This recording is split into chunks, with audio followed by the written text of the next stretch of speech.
In Greek mythology, you can notice transformings in many situations for many reasons. Gods and humans can transform themselves or turning earth into animals, plants, flowers, and monsters. For gods exercise great powers over humans and could transform mortal either for protection or revenge. Not only God, but humans also use their power to transform others in negative or positive ways somehow. First, gods turn themselves in positive ways. In story The Adventure of Aeneas, Venus disguised as a huntress appeared. She told them where they were and advised them to go to stride to Carthage so Queen would surely help them. Venus saved them. Then, one of a story of love. Zeus and her mates would come down on earth, disguise themselves as mortal, and find out how hospitable the people of Phrygia were. So they meet a couple, Baucis and Philemon, who welcomed them kindly. In story The Adventure of Odysseus, Athena once disguised herself as a suffering man and went to Telemachus' house. She visited Telemachus and said, "If one Odysseus got home, that every man would have a short ship at a return." She advised him trying to find out about his father's fate. Then she had put on the appearance of Mentor, whom of all Ithacan Odysseus had most trusted. She spoke good words of comfort and courage to him. On the contrary, God also transforming themselves for negative ways. As you can see, he used his power of transformation to seduce mortal women. He seduced later in the guise of a swan, Europa in the guise of a bull, or even disguised himself into golden rain to meet Danae. Another negative way is Athena tricked Hector in Trojan Wars. She appeared beside him in the shape of his brother Deiphobus.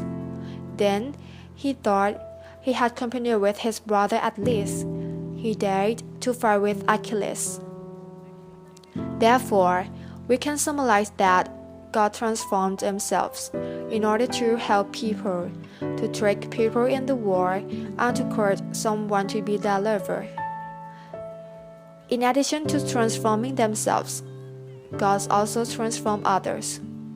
For example, Io, who once was a princess and a happy girl, she was transformed from a lovely maiden to a heifer by Zeus. Zeus fell in love with her and tried to hide her from his jealous wife Hera. In contrast, Hera did not believe that is normally heifer. She knew perfectly that is Zeus' adultery. Hera was the direct cause of Io's misfortunes, but back of them all was Zeus. In order to revenge, Hera sent a gadfly to sting Io continuously, driving her to wander the world without rest. So, Io extremely suffered after she was transformed to the heifer.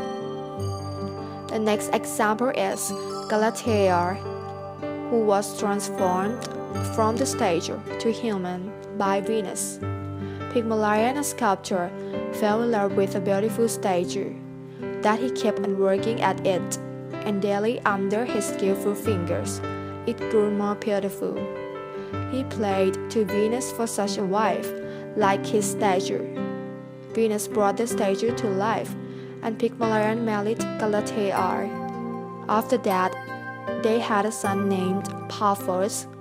To sum up, this story is a happy ending story, and transform of Galatea brings happiness to them. In the story of Baucis and Philemon, both of them were chained into the trees. The linden and the oak grew up from the same trunk as they asked for. They were chained because they helped two poor stranger favourers who actually were Jupiter and Mercury on their particular trip on the earth. The two gods wandered through the land, knocking at each house and asking for food and place to live in, but no one would admit them except this coy couple. defeated the two gods very well, so they were not punished by the flooding like the others.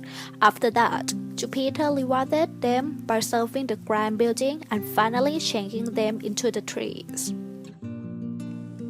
Another example is the story of Procne and Philomela.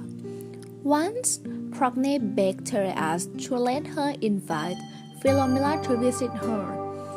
Tereus fell in love with Philomela at first, so he told her about Procne's death, and he forced her into a pretended marriage.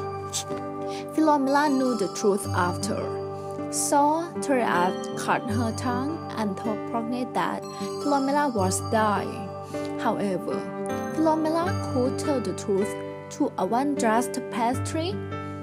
When Procne knew the story, she killed her child and cooked him as a supper for Tereus. Both of two women were able to flee. However, Tereus overtook and was about to kill them. So the god turned them into birds, Procne into a nightingale, and Philomela into a swallow. Only twitter and can never sing. Tereus was changed into an ugly bird with a huge beak, said sometimes to be a hawk. Arachne is also the one who was transformed by God. She declared her own weaving work to be superior than Minerva. Because of anger, Minerva challenged Arachne to a contest. Both Minerva and Arachne's strength were very great. But at last the contest ended with Minerva's won. Arachne felt shamed and angry, so she hanged herself. Minerva was contrite when saw her dead, so she transformed her to a spider. On the other hand, God also turns others in negative ways. The first example is Callisto's father, Lycaon, a king of Arcadia, was transformed to a wolf because he had set human fate for Zeus. Moreover, Zeus fell in love with his daughter Callisto. When Hera knew, she turned Callisto into a bear in order that her son would shoot her accidentally. But Zeus helped her by placing her and her son among the stars. However, Hera ravaged them by asking Poseidon to forbid the bears to descend into the ocean like other stars, so they are alone of the constellations, which never set below the horizon. Another example is Diope. Because she saw a beautiful lotus in the river, she plucked the lotus in order to bring to please her child. But that lotus was a nymph, Lotus disguised. When she saw the blood flowing from the plant, she tried to move away quickly, but she could not move at all. At last, she was turned into a trunk. From these stories, we can summarize that God transformed others in order to keep their secret, help people fulfill the wishes, and punish. In another side, transformation plays the important role in humans. For example, the three flower myths such as Narcissus, Hyacinth, and Adonis. Narcissus was a beautiful lad whom many have ever seen, but he does not return anyone's affection. One of the disappointed nymphs prays to the god of anger, Nemesis, that he who loves not others loves himself.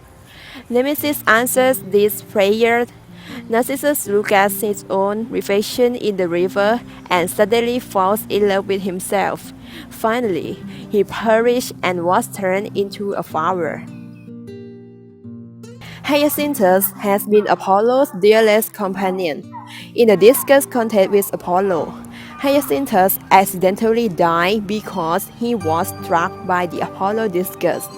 The blood stain from the dying youth turned the grass green and a beautiful flower grows. Adonis was an extremely handsome young man. Aphrodite saw him when he was born and even then loved him.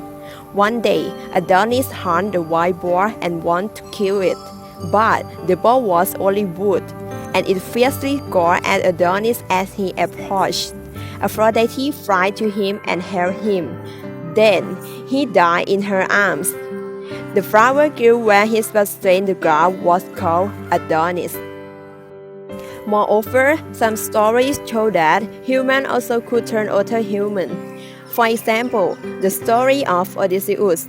When Odysseus and his crew came to Circe, the most beautiful and most dangerous witch, she turned his crew into the swine. Another story that shows Circe's magic was Glaucus and Scylla. Glaucus loved Scylla, but she didn't love him. So he asked Circe for a love potion. Circe loved him when he saw him and tried to call him, but he refused her affections. She was very angry and took revenge by pouring a poison potion in the bay that Scylla always came. When Scylla bathed at the bay, she was changed into a monster, which attacked anything that came to her area. As you can see, humans transform themselves because of the unfortunate fate. Furthermore, humans also could change the authors because of the magic. So, the fate and the magic are factors that affect transformations. Here is a chart that summarizes all topics we discussed.